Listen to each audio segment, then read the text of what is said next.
Oh, welcome back to the channel, everybody. It's been a while since we've worked on this bee. This video will probably be shot over a couple of days. This is the Baron that was bad. As you can see, this one was smoked.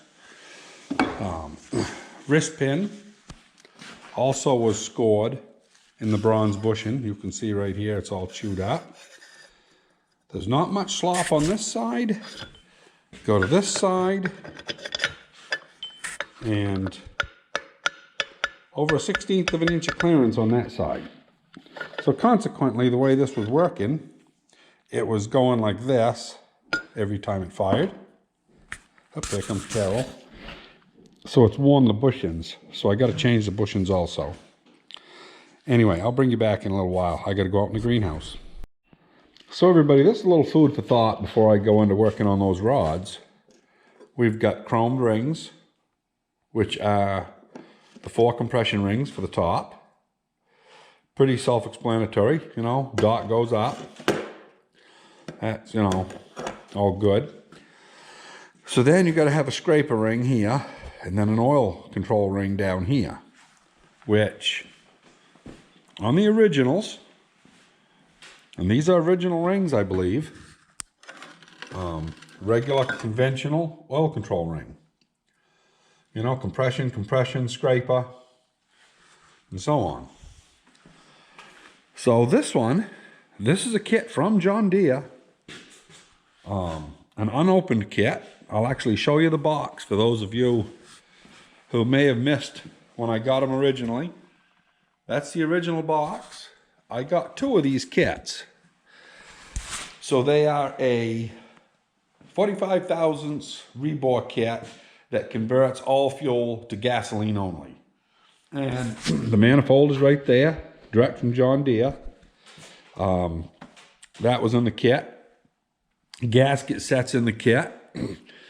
Haven't decided yet whether to use this head gasket or not. You can see it's got a little surface rust that would have to be sanded off.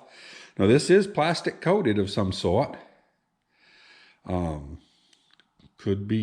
Could have been an oil that dried. I'm not sure really what it is. It may not be a plastic, but it's got some type of a coating on it that's shiny. And that's all asbestos. This is asbestos. Do I use this stuff? I haven't decided yet. That kind of bothers me. I think I may have a good bee head gasket, but I'm not positive. I may have used it on the rebuild, a year and a half, 2 years ago that I did on the other bee. I don't know if I've replaced it or not. But anyway, this is all up in the air. But, so we've got 2 scraper rings right here. These are all 4 the same. And then 2 more scraper rings for the lower oil control ring. And I'm a little nervous about using this the way John Deere shipped it. Like I say, this is stuff that had never been opened up. And anyway, I won't have this together when this goes up. I'll probably get this video up tonight or tomorrow, and it'll be a couple of weeks probably before I actually get reassembled. I'd like your opinion on these rings. I kind of like a modern oil control ring myself. So, do I order a set of rings? I don't know if you can order just an oil control. You probably can if you know who to go through. But anyway, yeah, little food for thought there. If somebody wants to comment. These are the 2 new old stock pistons. You can see the cosmoline dried all over it. New manifold studs came with it. And all the lead washers are in there. Whole pile of lead washers. Dump it out here so you can see. Stuff's a little dirty, but what is this stud here? Is this another one of the manifold? Is there one that short on the manifold? I don't know, maybe there is. I'd have to look at the... Oh, let's see here. I don't know. Maybe on that... Oh, yeah, on the gas one. When you go to gas, it is. It's a real short one on that side. So, yeah. Anyway, they give you all the studs. all your wrist pin keepers. We got the proper amount of those. These are head gasket, or yeah, head nut washers. Like I say, this stuff is old. You know, this one here is broke, just oxidized. Apparently these were exposed to a little bit of moisture. They probably were in an outbuilding or something. So anyway, just kind of interesting. I would say those might go right here under the rocker. And those have regular asbestos in them. Now that was the best thing back then, and it works. So, yeah. If anybody's got any thoughts on these rings, let me know. I'd love to hear your thoughts on it. So, let's get back to taking care of those rods. Well, we got this cap set up on the mill. Setting on, well, this one here actually came loose. Probably ought to tap it down. Well, they're both loose. I guess as long as they're both loose, they're probably still parallel. These are within a thousandths of each other. They're 93 thousandths and 94 thousandths. You know, doesn't matter. That's close enough for this. So anyway, vise is tightened up. We're just gonna go and mill a couple thousandths off of it. So let's see here, we'll bring it down the easy way a little bit. Just lock the quill. Give it a couple thousandths clearance. And then we'll walk it up to it.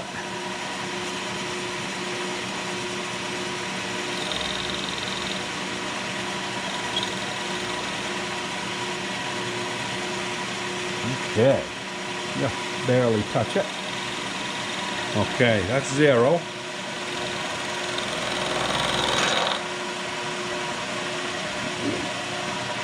Oh, let's slow that down just a little bit.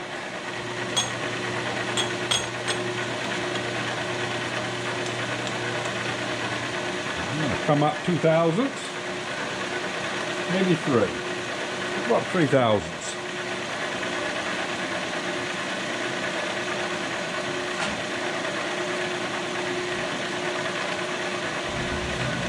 Better move that away before I throw that in, because I'm not sure how fast it's running. That's about right.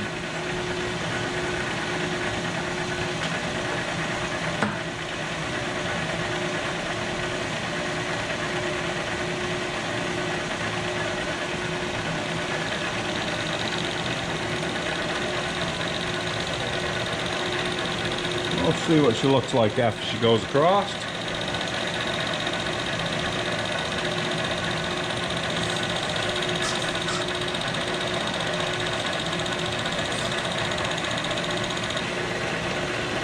Yeah, it's all on that side over there, so that rod has pounded enough that it's twisted.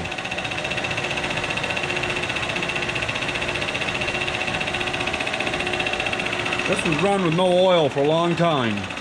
You can see how this is raised right up, run loose. This whole girl was abused. When we did John's over at Cornish Auto, his, we just put it on a piece of sandpaper and yeah, just so we can get the camera up there close. We'll shut that off for just a minute and hopefully you can see that. This whole side's cut and this side is not. This side hasn't cut from here over. So we're going to take another, geez, we might as well take another 3, 4, 5. We'll take 5 and hopefully that'll get it all.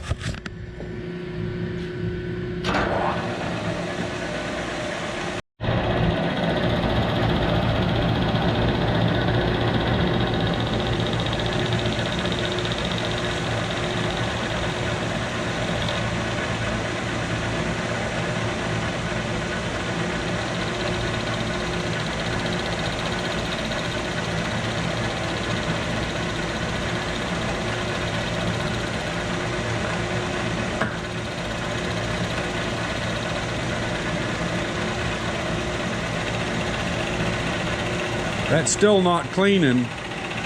It's only over here about that far, and we're almost 10 thousandths. It's cleaning on the other side all the way. So that cap had a twist in it like that. Never seen one twisted that bad, but like I say, this tractor was run without oil for quite a while. Had to have been to chew up a piston and wrist pins like that. Oh, we'll take another 5.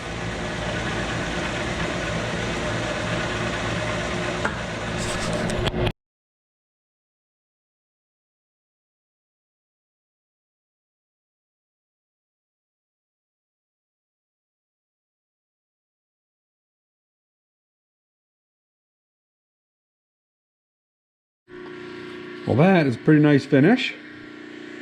You can see some light characteristics that doesn't look smooth, but I'll tell you, it feels smooth to the touch, which is all I really care about.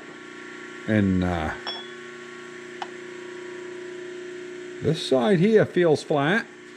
Of course, get all those pieces of metal off there. Yeah, it doesn't rock any way that way. Doesn't seem to want to rock that way. So we must have a burr somewhere. There we go. There was a burr underneath it. So, yeah. Keep it in frame, I guess. Yeah, that's good. We'll call that one a win. I'm going to do the other one off camera. And then we'll go on over and actually grind the rods. As you can see from the light, that's a 5 thousandths pass. It only came about halfway across the circle. So these were both machined from the factory, way out of, you know, being parallel or square to the sides, whatever you want to call it. Anyway, we'll keep on going. Well, earlier, we clamped up the rods and we machined one side. I took about 8 thousandths off, which I hated to, but you know, you got to make stuff so that when it sets down, yeah, that one's got crap under it right there. Anyway, you got to sweep off the table, but it sets good and flat. So I've got this one here all clamped down on the machine surface. I'm not going to machine this side because I don't want to make any more side thrust on the rod than what I have to. So anyway, we're going to bore this out tomorrow to the right size. We will bore this close. I may hone it on the sun and pin hone. We'll see how good this stuff bores. You know, if it has a real good finish, I'll just bore it on the mill here. It's rugged enough. You can't move nothing. So light cuts in there, you know, thousandths or so to a pass, 2 thousandths. We can go right through. And everything will be all parallel and plumb and square to these two machine surfaces. Well, be the one on the other side. And they're both on the same side. You know, these are shaped a little different, these rods. One side's got a square place, you know, milled out of it, and the other side's kind of rounded. So anyway, we did the same one, same size, same side. And yeah, that's going to be tomorrow's project. We burned up a day here. I made a bushing. You know, I did a lot of stuff that, I mean, you know, you guys didn't want to see me turn that out just to press bushings out. So anyway, we will film some of this boring tomorrow. And as soon as we get those bored so that these new wrist pins will go down through there, then we will tackle the cylinder head. Not the cylinder head, but the cylinder. We're going to bore that 45 over and then hone it. And I got to do a lot of cleaning. I'm still undecided about that head gasket. So if you've got an opinion on that, put it in the comments. I got to go see, actually, before I go, whether or not I have a new one. Well, this is a Felpro set. I've already stolen the head gasket out of it. The rest of the gasket set must be there, because it's all taped up good. And yeah, John Deere A, missing a head gasket and some other stuff. And I got a full set here, I think, for an A. Those are a Victor set, which I believe is all the same company now. What's this one say? Yeah, John Deere A. Just a headset. So, anyway, put it back up there where it belongs. So, yeah, I guess I either have to use that one or buy one. Haven't decided yet. But anyway, we'll see you tomorrow on that. And, yeah, keep safe, everybody. Appreciate you watching, and we'll see you on the next one.